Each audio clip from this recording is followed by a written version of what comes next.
Una mostra diversa i amb moltes seccions. La Mostra Internacional de Films de Dones de Barcelona s'enceta el proper divendres 8 de juny i s'allargarà fins al diumenge 17. Avui hem passat el megàfon a les seves organitzadores. I named Joe. He gave at a factory where they make 30 caliber rifle cartridges for the army. La inauguració de la mostra el 8 de juny a la plaça de la Virreina és tota una declaració d'intencions. The Life and Times of Rosie the Riveter, un documental sobre un dels símbols de les dones treballadores durant la Segona Guerra Mundial, quan les dones van entrar al mercat laboral dels Estats Units, substituint els homes que anaven al front. És important aquesta obra, jo ho extendria en general a totes les obres que presentem, perquè posa clarament de rellevància com es va construint tota una identitat entorn a les dones i com aquesta construcció d'aquesta identitat es fa a través, en el cas del nostre camp en què intervenim, a través de les imatges o de l'audiovisual en general, inclòs el cinema. De fet, agafa molt bé aquest esperit de com s'arriba a tenir una idea sobre les dones, com es vincula a una funció social i com el cinema pot reforçar o transgredir aquestes funcions i aquestes imatges.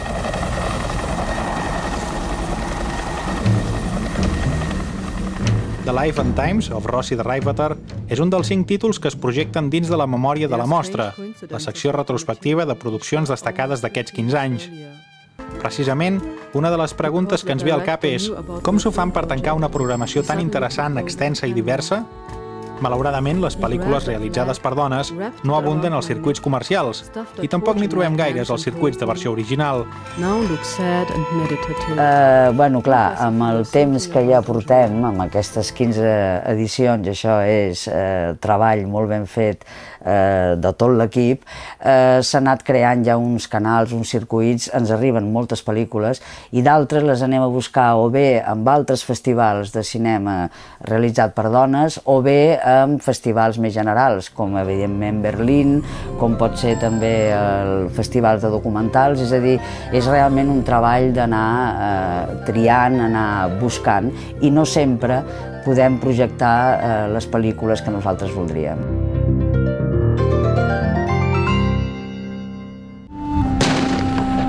Aquesta tasca de recerca i localització de material es tradueix en més de 60 pel·lícules programades, distribuïdes en documentals, llargmetratges de ficció, curtmetratges, videoassaig, cinema d'animació. Una de les seccions més destacades d'aquest any és Palestina, Diaris del setge, una mirada diferent sobre Palestina, on les realitzadores ens ensenyen el seu punt de vista sobre els conflictes personals, socials i polítics que es viuen en aquesta zona. Obeeix a una col·laboració amb Xaxat, que és una organització de dones palestines que utilitza el cinema pot semblar molt pretensiós, però tenen la finalitat de difondre el cinema entre els territoris palestins precisament per intentar intervenir sobre la realitat més immediata en aquests moments tan crítics. I la selecció l'hem titulat així perquè és molt recurrent el tema del setge, tant el setge a nivell territorial, més extens, pels murs i per l'esquarterament del territori que fa pràcticament impossible moure's per Palestina, sinó també perquè hi ha un setge interior, gairebé un replegament en la pròpia vivenda perquè no poden sortir, hi ha moments que hi ha els tocs de queda, les incursions de l'exèrcit israelià, etc. I llavors ja ens va interessar molt aquesta mirada cap endins, que també obliga a fer reflexions sobre aspectes molt més quotidians que no estem acostumats a veure en els informatius ni als documentals quan ens parlen de Palestina. Un altre programa destacat és la retrospectiva de Vera Neubauer, una dona que experimenta amb el gènere d'animació, utilitzant diferents estils i suports per exposar les seves idees transgressores. Portem a la Vera Neubauer, que vindrà ella a presentar la retrospectiva. És una cineasta que fa molts anys que es dedica a l'animació, té una cinematografia molt àmplia. Nosaltres hem seleccionat aquells treballs que ens semblen més representatius de cada etapa, perquè ha anat provant diferents tècniques, diferents ha experimentat molt, i ja per parlar una mica de les seves línies de treball, el que fa és plantejar conflictes que formen part de la història del feminisme, com són la impossibilitat de conciliar la vida com a cineasta amb les tasques domèstiques i els rols més convencionals, i al mateix temps ho fa d'una manera molt subvertint els contes tradicionals, el que és la cultura popular, els contes de princeses, etc. Aurora, per què el vas fer encadenat? Més dones que reben homenatges. Mercè Vilaret, pionera de la televisió a casa nostra. Una excel·lent realitzadora que va tocar tots els gèneres i formats, dirigint documentals, adaptacions teatrals, reportatges monogràfics, programes d'entrevistes o participant directament en els inicis de TV3. La mostra de films de dones vol reivindicar la seva figura, cabdal per entendre l'evolució de la televisió del nostre país.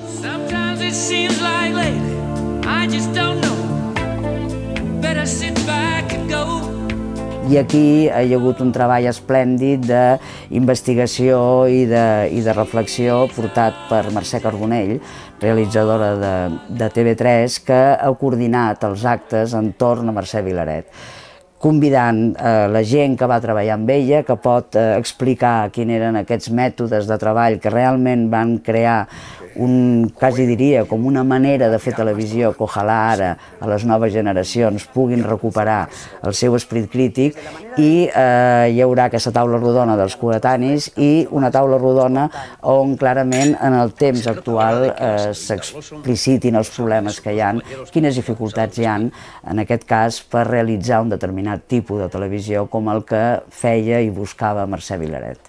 El telèfon, Josep Maria Carandell. Val, ja l'avisarem.